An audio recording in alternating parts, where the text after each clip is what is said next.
Bienvenidas, bienvenidos un día más a Libros y Gatos, un podcast que en un principio tendría que tener una continuidad, pero al final, entre una cosa y otra, no sé ni cuándo lo saco ni cuándo lo voy a publicar, pero bueno, intentaré más o menos hacerlo cuando me apetezca o cuando tenga tiempo. Sí que es verdad que se me han acumulado bastantes libros, algunas anotaciones que he hecho. Entonces, bueno, ha sido como una selección de realmente lo que tenga un poco de valor o que pueda aportar. Sí que es verdad que tuve como una visión escuchando un podcast que la verdad que estaba bastante bien de contenido, pero lo encontré que, bueno, que no había por dónde cogerlo en el sentido de que me dormía. O sea, daba tanta información, estaba muy bien, ¿no?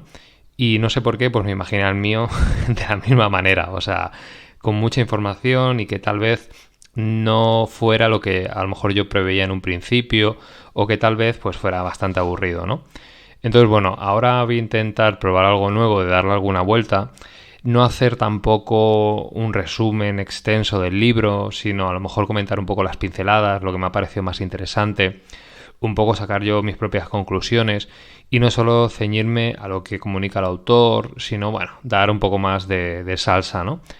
Entonces, bueno, voy a intentarlo con este libro que ya digo, ya me leí hace bastante tiempo, que se llama El poder de las palabras, escrito por Mariano Sigman.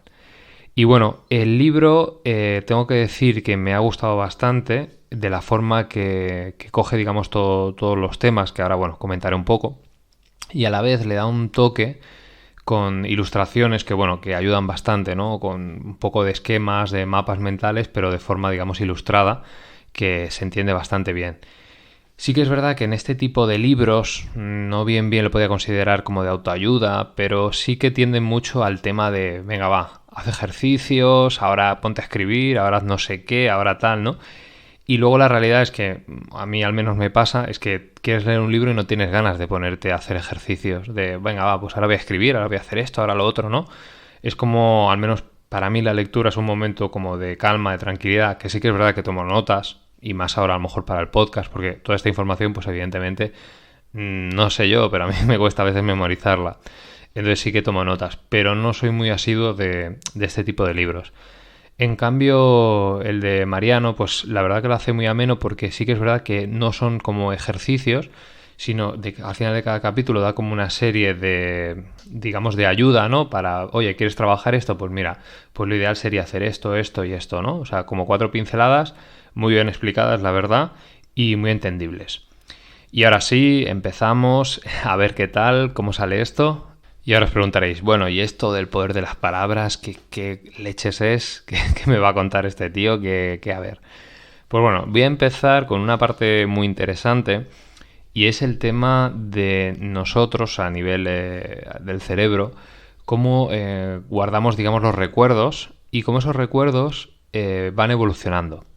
Es decir, imaginemos, pongo un ejemplo súper absurdo en el cual pues tenemos el concepto, qué sé yo, del plato combinado. ¿No os acordáis del plato combinado de verano, que era el típico plato que llevaba patatas fritas, lo podías combinar también con lechuga, poner croquetas, carne rebozada, bueno, había un mix de combinaciones que en un único plato tenías, bueno, una barbaridad de sabores, evidentemente a lo mejor no muy sanos, pero bastante bien, ¿no?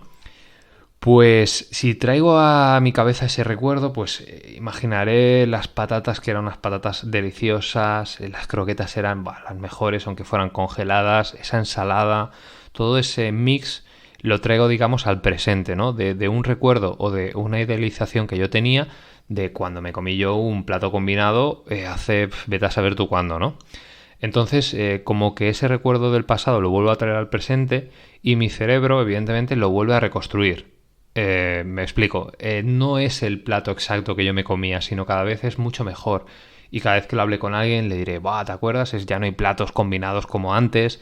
Antes eran exquisitos, ahora, mira, ya no son más pequeñitos, apenas hay nada. Entonces es un poco ese concepto, ¿no? Como nosotros esos recuerdos, nuestro cerebro nos engaña de una manera en la cual los vuelve otra vez a traer al presente y cada vez va haciendo modificaciones.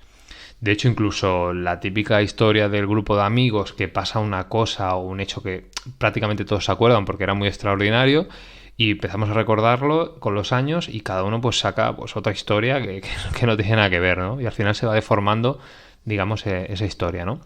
Ese hecho me parece muy curioso.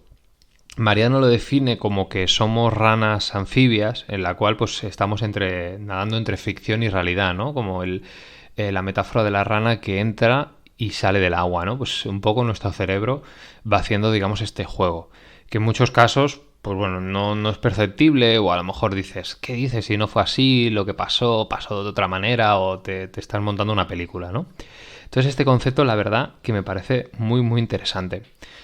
Luego, otra cosa de la que me gustaría hablar dentro del libro es cómo nos hablamos a nosotros mismos. Es decir, esa voz interior que tenemos, que en muchos casos podría decirse que nos delimita a hacer cosas en el sentido de, pues yo qué sé, yo no valgo para jugar a fútbol, o yo no valgo para las matemáticas, o yo no valgo para no sé qué, ¿no? Es ese mensaje que en muchos casos suele ser bastante negativo que nos limita. Pero ojo con las limitaciones, ojo con este tipo de mensajes. Más que nada porque, claro, evidentemente si yo me digo, claro, es que yo no puedo volar. Claro, evidentemente no puedo volar, ¿no? O sea, siempre partiendo de la limitación de las que tenemos, ¿no? Porque no vale tampoco ese mensaje ultra positivo de venga, puedes con todo, ahora lo vas a hacer, si cada noche te imaginas que tú vas a hacerlo, lo vas a hacer. No, o sea, no penséis eso, sino es más bien un mensaje que nosotros mismos nos vamos machacando, decir, esto no puedes hacerlo, esto mal, esto mira qué mal, ¿no? Es como toda esa negatividad que te vas diciendo que te afecta, digamos, a tu día a día o hacer las cosas, ¿no? Eso sería un poco la charla esta que tenemos interna, que en muchos casos, pues bueno, hay gente que tal vez esto lo tiene de una forma, yo que sé, más normal, ¿no? Más normalizada cuando se habla consigo mismo, o bien una forma también de crecimiento en el sentido de decir, vale, voy a ser un poco más frío, voy a analizar qué ha pasado, por qué yo no puedo hacer esto, ¿no? No es malo tener limitaciones. Al final, si tú tienes una limitación que eres consciente, yo, por ejemplo, en mi caso, pues, qué sé yo, no voy a ir a la luna, ¿no? Pues ya está, no pasa nada, ¿no? No voy a martirizarme. O no voy a poder hacer, qué sé yo qué sé, bailar o tocar un cierto instrumento. Pero no es porque no pueda, a lo mejor porque yo he decidido, mira, pues no tengo esa pericia, pero no pasa nada, o sea, no voy a martirizarme, voy a hacer otras cosas que me llenan más, al final el tiempo es limitado y dedicarlo, enfocarnos a lo que realmente nos gusta o nos hace feliz, ¿no? Esto por un lado. Luego, en el libro me parece también bastante curioso el tema de los experimentos. Yo soy bastante fan de este tipo de experimentos, sobre todo a nivel social y psicológico, porque se puede ver un poco la tendencia, digamos, humana, ¿no? Entonces, en el caso de un experimento que destaco del libro, es el que realizó en este caso un grupo de científicos británicos. Y bueno, pues ellos se querían preguntar básicamente que cómo los factores biológicos, tanto culturales, económicos y ambientales, causaban el desarrollo de la vida. Digamos que lo que hicieron, seleccionaron un grupo de niños y niñas, observando desde su nacimiento a edad adulta y haciéndole todo tipo de pruebas, preguntas y viendo un poco cómo sería ese éxito, ¿no? O sea, cómo tener la parte, digamos, de éxito personal, ¿no? Y me parece bastante bueno, real, ¿no? Que la conclusión, la primera lección que ellos crearon o que anotaron como una vida exitosa, hace así, lo leo literal. Elija a sus padres con mucho cuidado y evite nacer en la pobreza o situación de desventaja, porque así aumentan las probabilidades de que su paso por la vida resulte menos complicado. Bueno, básicamente lo que viene a decir es nuestro entorno, nuestros padres, todo eso condiciona que realmente tengamos una vida exitosa en el sentido de, entiendo yo, más de riqueza, ¿no? Porque al final tú puedes tener unos padres que te lo den absolutamente todo, vivir en un entorno súper rico y bien, pero luego evidentemente pues tener ciertos problemas que eso no te lo va a curar, ¿no? Entonces bueno, aquí hay como una ambivalencia. Luego dentro de los estudios, o bueno, podría ser también una opinión mía, es que el tema del azar es muy importante a la hora de tener éxito. Porque todo el mundo dice, no, es el trabajo duro, mira dónde ha llegado esta persona, qué exitosa, lo ha conseguido todo. Pero cuando nos paramos a analizar esos empresarios o empresarias de éxito, esas personas que realmente han tenido pues bueno, pues han sido, no sé, el adjetivo ahora mismo no me sale. Pues si analizamos realmente el azar tiene una partida, o sea, un punto muy muy importante. Claro, se han juntado muchas cosas que esa persona le han lanzado a la fama, ¿no? Por ejemplo, pues yo qué sé, que haya hecho un invento en el momento adecuado, que haya tenido la publicidad, que haya tenido el apoyo económico, que haya encajado en ese momento, ¿no? Todo eso lo determina. En cambio, claro, no te va a decir, no, es simplemente suerte, he tenido suerte. No, pues te ponemos el tema del esfuerzo, qué perseverancia y todo esto, ¿no? Y luego pasaríamos a otro tema, o otra pregunta que realmente se podía dedicar todo el día. ¿Cómo podemos tomar mejores decisiones? Es decir, ¿cómo podemos tomar la mejor decisión en todo momento, pensarlo y creer que estamos actuando correctamente? Pues bien, la respuesta al final no existe. En este caso el autor comenta el tema de Montaigne y sobre todo su obra o su concepto más interesante, que era el arte de conversar. Cómo las conversaciones nos enriquecen, a la vez hacen compartir nuestro conocimiento y las buenas conversaciones también hacen cuestionarnos. Entonces, bueno, él comenta un poco el tema del arte de conversar, ¿no? Con lo que serían, digamos, las claves, ¿no? De lo que realmente sería una conversación. Que aquí sí que es verdad que me ha hecho reflexionar y luego cuando te das cuenta de cuando tú tienes conversaciones, pues yo qué sé, con amigos, con familiares, con quien sea, ¿no? Te das cuenta que realmente muy pocas veces se cumplen, digamos, todos esos conceptos, ¿no? O sea, que luego lo que es la conversación en sí no deja de ser de que tú tienes una idea súper fuerte en el sentido de, mira, pues tengo, yo qué sé, vamos a poner caso de ideologías o de pensamientos o lo que sea, ¿no? Y quiero hacer al otro que me entienda y encima convencerlo de que mi opinión es la mejor, ¿no? Yo creo que es como que partimos de que creemos que la conversación ahora actual es un enfrentamiento, ¿no? Y se produce, digamos, esa polaridad. Y ya no solo en el plano físico, que en el plano físico, pues bueno, puedes ver a la persona, puedes ver su estado, ¿no? Sino ya en el plano, digamos, de redes sociales, internet, todo esto, ¿no? En el cual, pues ya hay grupos concretos que son como guerras, ¿no? Vamos a enfrentarnos con comentarios, con echarnos historias o no sé qué, y al final no se produce nada, sino se produce todo lo contrario, ¿no? Más extremos, más la gente, pues lo único que hace es habla con la gente de su mismo pensamiento, de sus mismas ideas, y entonces se alimentan, pero en base a esa creencia, ¿no? Pongo casos extremos, ¿no? Por ejemplo, imaginemos, ¿no? Que yo qué sé, yo me creo que la Tierra es plana, ¿no? Pues claro, me voy a juntar con gente que tenga esa teoría, que a la vez se invente otras historias, que encima yo me lo crea y cada vez más refuerza, digamos, esa idea, ¿no? Cuando lo ideal sería, pues oye, hablar con todo tipo de personas para que vea yo esa idea y luego yo decida si realmente voy yo por el buen camino o me estoy equivocando o es otra idea, ¿no?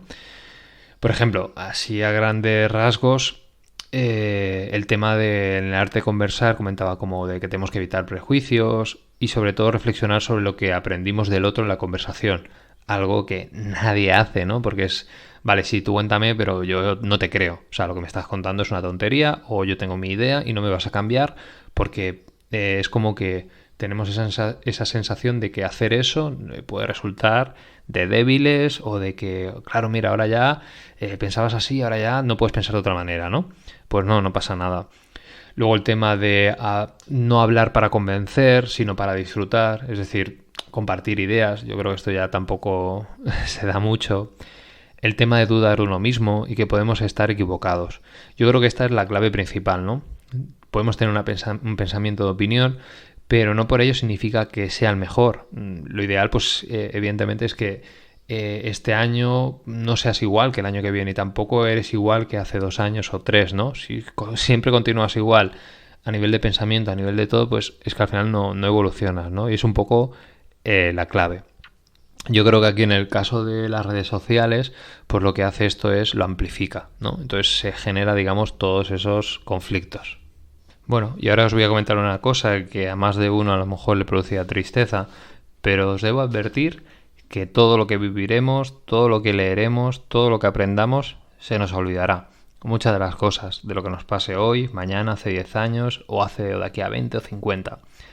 Al final nuestro cerebro, por mucho que no nos lo creamos, es limitado y todos los recuerdos que tenemos no los podemos almacenar. Si no, al final nos acabaría petando la cabeza. O la otra opción sería registrar todo en las redes sociales, subir cada foto de todo lo que comes, inventarte cada momento, registrarlo. Pero claro, luego el problema sería a ver quién ve todo eso, ¿no? Todos esos vídeos, todas esas fotos, necesitarías, digamos, otra vida. Entonces, nuestro cerebro hace un proceso bastante interesante, que tampoco voy a contarlo aquí porque si no, la gente se dormiría. Quien está haciendo deporte dejaría de hacerlo. Quien conduzca lo mismo se duerme. O quien haga lo que sea, pues se dormiría. Entonces, nuestro cerebro lo que hace es, ¿por qué recordamos algunas cosas y otras se olvidan más rápido? Y sobre todo algunas, ¿por qué perduran pese a que nosotros queremos olvidarlas, ¿no? Pues es bastante interesante, ¿por qué? Porque en el tema de los recuerdos influye sobre todo nuestros sentidos. Me explico.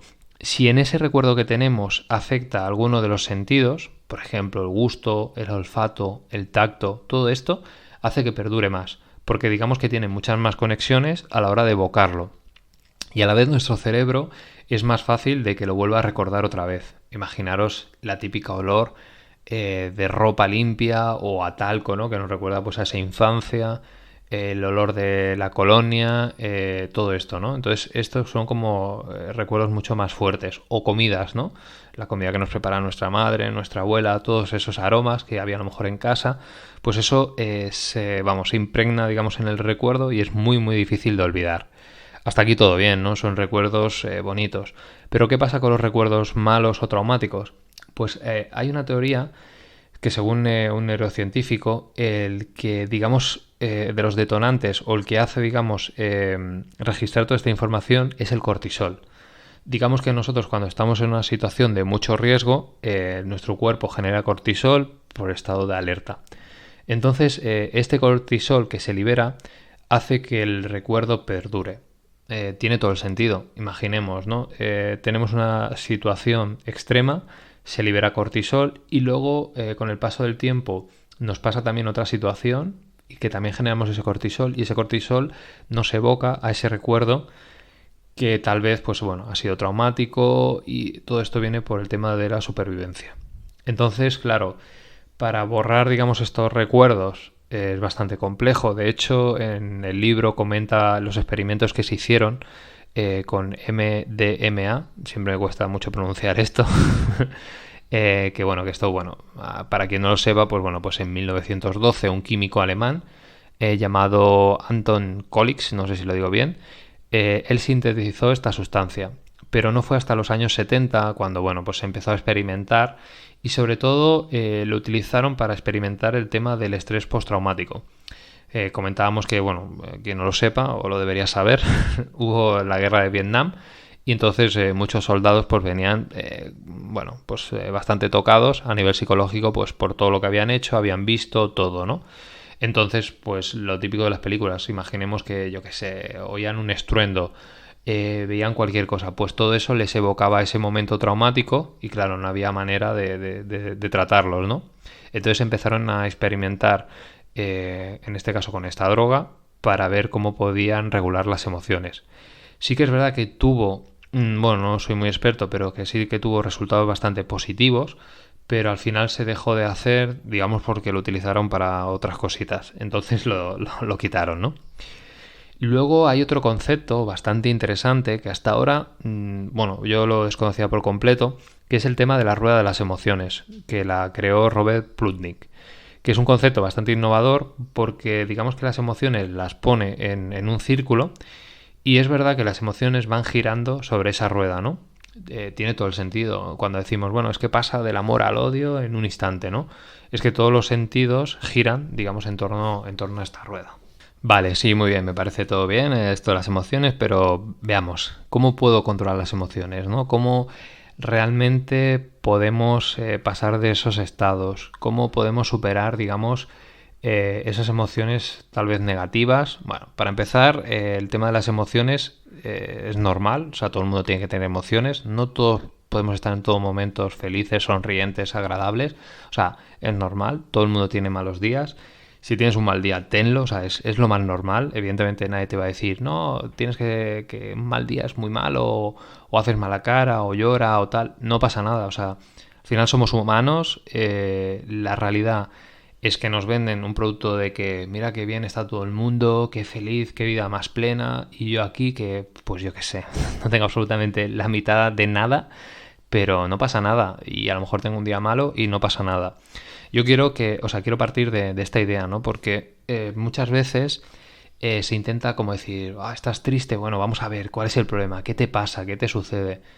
Pues a lo mejor no te pasa nada, a lo mejor, yo qué sé, es como un día, ¿no? Que está nublado y llueve, pues tiene que llover, pues tú al final es lo mismo, ¿no? O sea, me explico, no quiero decir que esté bien ni esté mal, sino son emociones, hay que exteriorizarlas en el caso de que puedas y es completamente normal. O sea, cuando digo normal es que no pasa absolutamente nada y al día siguiente pues estarás mejor o peor, pero que no significa que por ello constantemente tengamos que evitar o controlar las emociones, ¿no? Pero en el libro sí que comenta el tema del control de las emociones, digamos, de buenas y malas maneras para poder controlar esas emociones, ¿no? Quiero decir, por ejemplo, en el caso de la distracción, ¿no? Utilizamos mucho de, estoy mal, voy a distraerme, ¿no? Vamos a poner ejemplos heavy, ¿no? Estoy mal, voy a distraerme, voy a empezar a drogarme, a beber y a evadirme, ¿no? Y claro, eso sí que es verdad, me distrae al momento. O qué sé yo, o voy a cogerme el teléfono y voy a distraer la mente. O voy a ponerme una serie y ya está, mira, y veo esto y ya me distraigo, ¿no? Pues este tipo de control de emoción, de gestionarlo de esta manera, es bastante mala.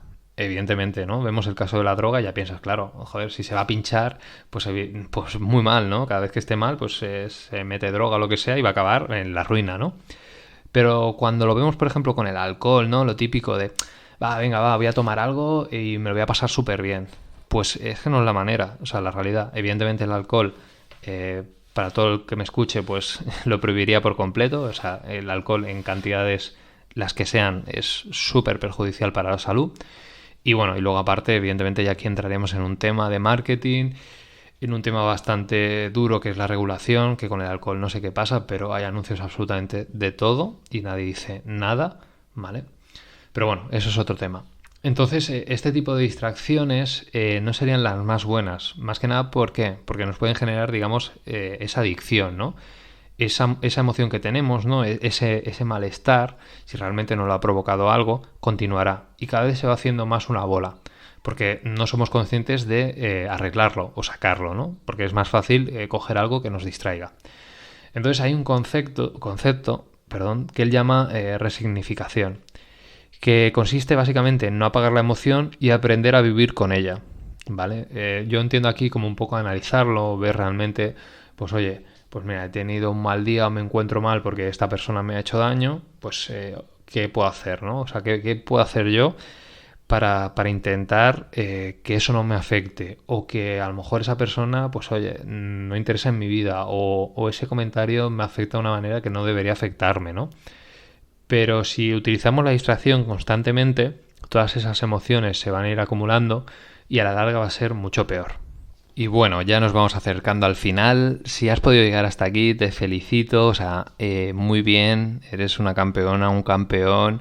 Lo mismo te lo has dejado esto en play y ha continuado sonando y ahora te das cuenta que lo tienes que apagar y estoy yo aquí rajando y dices, joder, qué aburrido este tío, qué porquería me está contando. Que está vendiendo este libro. No, tranquilo, yo no te voy a vender absolutamente nada. Lo único que me gustaría destacar y decir es la parte en la que él habla del tema de conversaciones, vuelvo otra vez al pasado, que es el hecho de las conversaciones que tenemos todo en esto en Internet, ¿no? Pues bien, yo aquí quería comentar una cosa, y es que al final todo esto lo que hace es nos desgasta, nos hace perder el tiempo. Hablamos con gente que ni siquiera conocemos, que a lo mejor es gente que, qué sé yo, que están ahí metiendo un poco de cizaña para mover un poco el avispero y les interesa, ¿no? No perdáis el tiempo. No necesitáis entrar, digamos, en estos conflictos, sobre todo de conversaciones por internet, que a la larga, lo que hemos comentado, ¿no? No son conversaciones sanas, no nos aportan nada, ¿no? salid, dejad las redes sociales y todo eso que voy diciendo, ¿no? Así que bueno, simplemente daros las gracias por escucharme si habéis llegado hasta el final. Y bueno, nos veremos en otro capítulo, no sé cuándo, pero bueno, prometo que a lo mejor vuelve más tarde, más pronto, ya veremos. Así que gracias y hasta la próxima. Adiós.